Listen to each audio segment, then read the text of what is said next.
Assalamualaikum warahmatullahi wabarakatuh. Perkenalkan nama saya Muhammad Rehan. Pada video kali ini saya akan menjelaskan tentang merancang dan membangun sebuah website. Langsung saja yang pertama itu sebelum kita langsung ke langkah-langkah cara merancang dan membuat website, kita perlu tahu terlebih dahulu apa itu website. Website merupakan kumpulan halaman dalam suatu domain yang memuat tentang berbagai informasi yang dapat dibaca, dilihat oleh pengguna internet melalui sebuah mesin pencarian. Informasi yang dapat dimuat dalam sebuah website itu umumnya berisi tentang konten gambar, ilustrasi, video, dan teks untuk berbagai macam kepentingan. Lalu di sini saya akan membaca sejarah singkat dari website.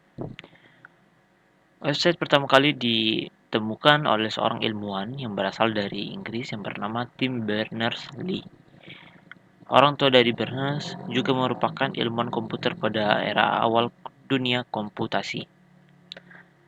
Tujuan tujuan awal dari tim Berners membuat sebuah website adalah supaya lebih memudahkan para peneliti di tempat kerjanya untuk mendapatkan dan bertukar informasi. Kemudian, pada tanggal 30 April tahun 1953, secara resmi CERN, yang merupakan laboratorium fisika di Swiss, mengumumkan tentang perilisan website secara gratis.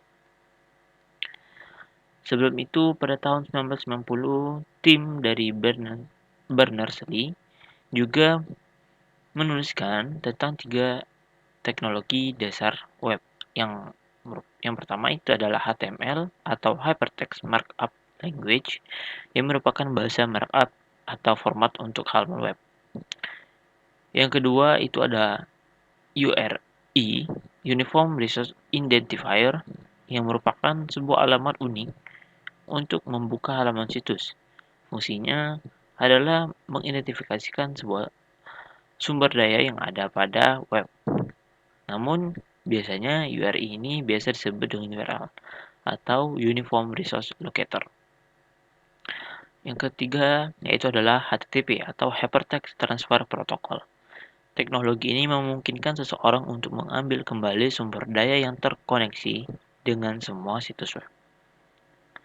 Lalu, apa fungsi website? Yang pertama itu sebagai sarana informasi. Fungsi website adalah sebagai sarana untuk menyampaikan informasi terbaru dan menarik untuk dibaca oleh customer atau pelanggannya. Pada dasarnya, website juga dapat dijadikan sebagai sarana edukasi, pembelajaran, tutorial, tips, dan trik, dan masih banyak lainnya. Contohnya itu adalah Wikipedia dan Witrisco.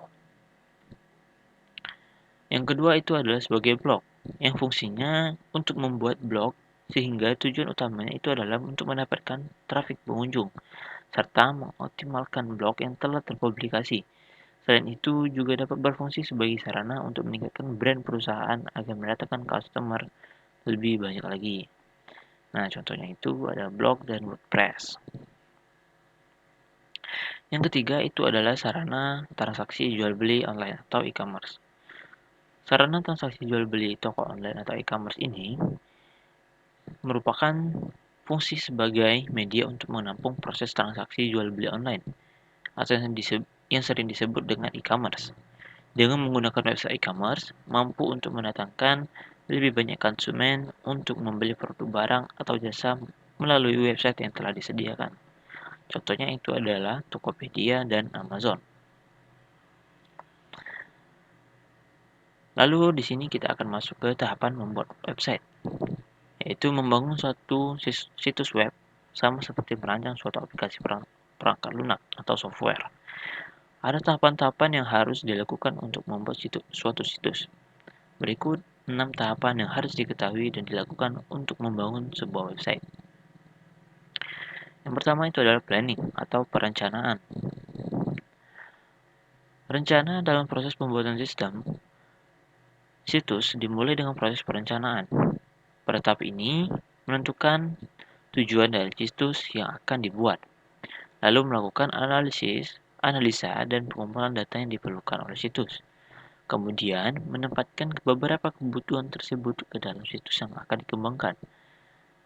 Untuk bekerja lebih profesional, biasanya dibuatkan jadwal kerja, dan pada tahap ini sudah mulai melakukan perancangan terhadap draft atau arsitektur dari situs tersebut.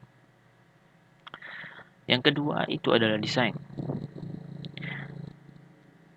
Dari informasi dan data yang dikumpulkan pada tahap perencanaan, tahap berikutnya itu mendesain terhadap tampilan halaman depan dan halaman dalam situs. Desain diperlukan untuk memberikan keindahan situs Anda. Hal ini dapat berupa kombinasi warna unik, tata letak jenis huruf yang membuat isi situs Anda akan sangat memikat dan mudah untuk dibaca. Desain situs juga harus memberikan image yang tak terlupakan yang akan membedakan situs Anda dengan saingan-saingan lainnya. Keputusan tentang bagaimana situs berinteraksi dengan pengunjung yang akan memudahkan mereka bernavigasi di situs dan bagaimana informasi dikategorikan sehingga para pengunjung dapat mengakses informasi yang mereka kehendaki secepat mungkin dan dengan ditentukan dalam tahap ini. Yang ketiga itu adalah scripting atau programming. Pemrograman tahap ini merealisasikan ide-ide dari tahap-tahap sebelumnya ke situs. Produksi meliputi teknologi yang digunakan untuk menjadikan ide-ide dalam tahap desain tersebut ke realitas. Dari gambaran yang diperoleh dari tahap desain, selanjutnya akan dilakukan scripting atau pemrograman dari hasil desain tersebut ke dalam bahasa web sehingga bisa diluncurkan ke internet. Yang keempat itu adalah testing atau uji coba. Pada tahap ini, pengujian dilakukan untuk meyakinkan kalau semua halaman situs telah terhubung dengan benar dan semua link eksternal dari situs web terjaga. Tahap ini menguji fungsionalitas dari formulir-formulir interaktif dan validasi penginputan data oleh pengunjung. Tahap ini dikatakan sebagai kontrol pengujian kualitas, baik di server lokal maupun di server hosting terhadap file-file yang sudah diupload. Yang kelima itu adalah promosi. Setelah melakukan uji coba, saatnya meluncurkan situs web ke internet untuk mendeklarasikan keberadaannya kepada dunia. Promosi merupakan tahap yang sangat penting untuk membuat situs Anda terkenal, baik melalui media offline maupun online. Mempromosikan alamat situs web melalui semua media bisnis yang ada, seperti kartu nama, brosur, kop surat, dan lain-lain. Masukkan situs ke search engine untuk membantu pengunjung-pengunjung baru dalam mencari situs Anda. Yang terakhir yaitu adalah maintenance atau pemeliharaan. Pada tahap ini, tak kalah penting dengan tahap sebelumnya. Setelah situs diluncurkan, maka diperlukan tahap pemeliharaan terhadap situs, di mana tahap ini menjaga kesegaran situs Anda dengan isi-isi yang terbaru. Yang dimana yang perlu secara konstan meninjau dan memperbaiki situs Anda. Tambahlah informasi-informasi terbaru untuk menarik para pengunjung. Server yang digunakan juga harus terus dipelihara agar keamanan situs Anda terjaga dari serangan-serangan hacker.